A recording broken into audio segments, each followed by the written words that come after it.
So the biggest thing that the latest chapter of Boruto contributed to was more to the backstory of Kawaki. That was definitely the big shebanga of the chapter, kind of the information we got, the somewhat advancement, because for the most part, honestly, this chapter felt not necessarily slice of life per se, but it definitely felt as though it was just kind of building the dynamics around these characters and building what will be their relationships. I mean, to me it seems clear as day, again, based on that first episode of Boruto, that first chapter of Boruto, the first event where we see the future of Boruto being older, fighting against Kawaki, and getting the little hints of what their relationship was, but then what it ultimately became. You could definitely see that all of these little nook and crannies, the little problems, the little elbow in the hallway, so to speak, between Boruto and Kawaki is definitely just building into the eventual friendship,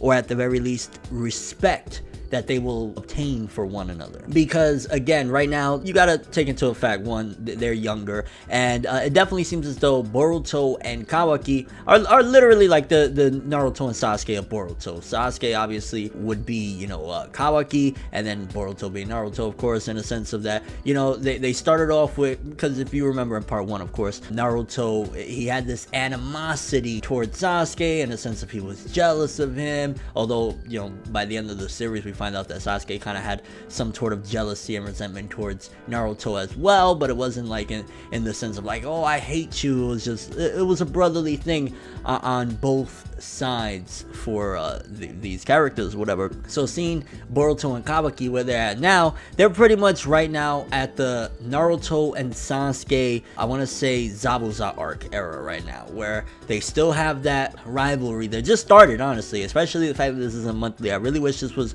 a weekly series. It would just make things flow a lot nicer and stuff like that. So monthly stuff definitely putting a slowdown on this manga's progression or whatever, but you know, seeing their relationship, it's starting to progress. Again, it's small stuff, it's again early Naruto stuff in a sense between, you know, Naruto and Sasuke. For Boruto and Kawaki, you know, they're having issues with each other, and they've come at the very least to the resolution in this chapter. The best way for them to resolve their issues and kind of work through them, so to speak, is to battle. And once they did that, their karma really came out, and I really like the karma design, I gotta say that. I know I think I've said that before or whatever, but the karma design to me is sick as hell. I ain't gonna lie, I love it. It makes them look real dope. So whenever I see them, it's a nice little treat, and again, it gives more insight into just how, I mean, for better or worse, the emotions of these two characters in particular kind of trigger this karma, because, you know, again, when they went at it, it started coming out or whatever. But we're also seeing on another angle Naruto's kind of appreciation for this kid. We're seeing now Naruto, like, you know, he's watching, he's listening to their conversations, he's hearing Kawaki tell Boruto the story and whatnot. We'll dive into that in a little bit about, you know, Kawaki, the further explanation of how bad it was in his backstory or whatever. But you see Naruto playing a fatherly figure in a sense to Kawaki, like, you know, he's trying to nurture him and guide him in the right direction. So we're definitely getting that angle there, which is really making me wonder what eventually, because you can see that Kawaki, it'll build up to a point where Kawaki is going to have an appreciation for Naruto, especially like, yo, you welcomed me into your home with open arms.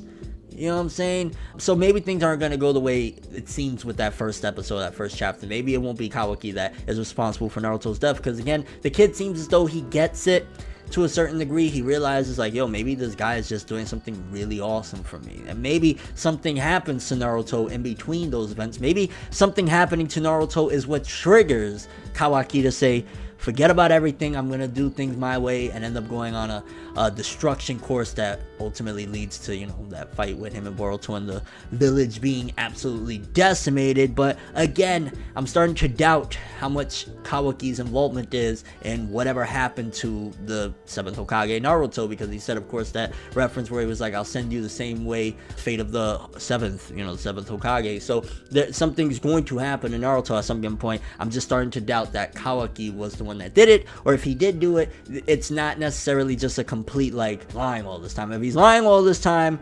Kawaki's going to be one of those characters like, yeah, you gotta get beheaded for that one. If he's just like, the way he's acting right now is just all an act or whatever, because he's seeming genuine for the most part, that he's sorry. For example, like the Himawari flower stuff, he apologized multiple times, so you know, he seems like a genuine guy. But if it turns out like he's just this massive chaotic liar, then I'll be like, yeah, put him up on the boards with Obito, on one of those characters like, you dirty, you know what I'm saying? You're a dirty dog, so to speak. So again, interesting stuff with the development of Naruto's relationship with Kawaki, and then seeing again, you know, Kawaki and Boruto, and getting the thing that I was talking about earlier, the backstory, or more detail into the backstory of what happened with Kawaki. To be honest with you, it straight up 1000% feels like that backstory is somewhere, the location is one of Orochimaru's labs. It straight up just feels like everything we've seen from Orochimaru with the kids in the test tubes all around. I mean, for crying out loud, we just had some Mitsuki episodes that had, you know, the kids in the test tubes and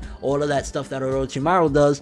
Like, seeing it in this setting with Jigen and, you know, this whole group or whatever, the Kara guys, it's kind of like, I wonder if there's some involvement. Again, it could just be, hey, it's the Naruto world, that's just the way the scientific stuff looks when they do those things. But I would like that there is some type of relation to Orochimaru, whether one of the people is one of Orochimaru's former clones, a la Shin, or, I mean, if it went down to, imagine Orochimaru being the mastermind of all this, that would really solidify everything. Like, because Orochimaru is just weird. Like, you know, for all you know, he could cause all of this to teach Mitsuki a lesson and see if the next generation is really ready, and he orchestrates all this and he put Mitsuki in place to see what Mitsuki will do. Maybe that's one of Mitsuki's final tests, and that's one of the big themes behind the villainry in Boruto series. Imagine that's great theory right there. Now that I think about it, but, or it could be a terrible theory. I know some people like, Orochimaru already said he's blah blah blah. Yeah, Orochimaru has done a lot of things. Remember, he's the reason why we say R.I.P. Hiruzen. Okay, it was because of him attacking the village, not because of, you know, Tsunade or not. No, it was that.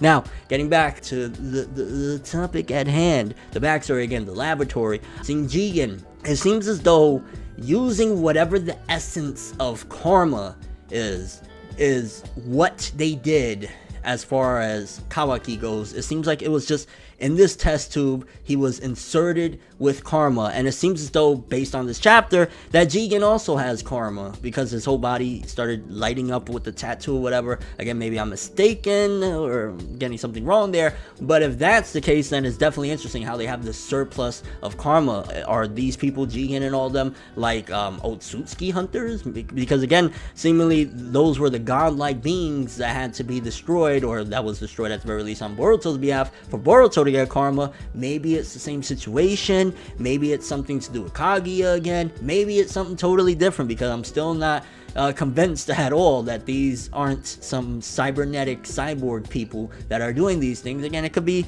some stray robots out of Orochimaru's lair. That would be a little lackluster, especially like, then I want to know even further, like, why are they playing games with that possibly being Jiraiya? We ain't forget about that, okay? We have not forgotten. And then, of course, again, going back to the meat and potatoes of it all, Kawaki being in the tube, and basically he was the one survivor. There was, and they weren't clones. That's the interesting thing, because in all of Orochimaru's backstories, you would see, like with Mitsuki, for example, there's just a bunch of Mitsuki clones, and likewise with Yamato, I believe, there was a bunch of clones that would look very similar. Oh no, I want to say Yamato's backstory, and I think about it, they were different kids. They were actually human kids. So yeah, and it also shows just how ruthless Kara is. I think that's also to build the infrastructure of the villainry of how dangerous Kara is, the fact that they don't care that they killed a bunch of children. But then again, Orochimaru's been doing that for a while, so I'm just saying, beginning of the series, before the series started, he was kidding, you know what I'm saying? So, I'm just saying, overall chapter, we didn't get much progression as far as like, okay, you know, the aftermath of him being in the house is more so building. I felt as though up until a certain point of the chapter, it was almost going part one of JoJo's Bizarre Adventure. It almost felt as though So except Kawaki wasn't being spiteful, and Kawaki wasn't, you know, like trying to one up Boruto, but I felt like in a way it was that arc of their relationship, in a sense of like, you know, they don't really rock with each other, they have this still animosity towards each other, but seeing nonetheless getting more of Kawaki's backstory, more interesting things about the Kara group with Jigen and whatnot, seeing that he seemingly has karma, again if I'm not mistaken. Also just the whole bonding thing, this is again setting the pillars, which is something that people complain about Naruto and Sasuke's relationship. A lot of people will say that, yo, they went on a few missions together, but they never really kicked it. They didn't really embody friends. And then, like, you know, Naruto acted like that was the greatest friend of his life when Sasuke left or whatever. So with Boruto and Kawaki, with the manga giving these chapters of seeing them just being around the house and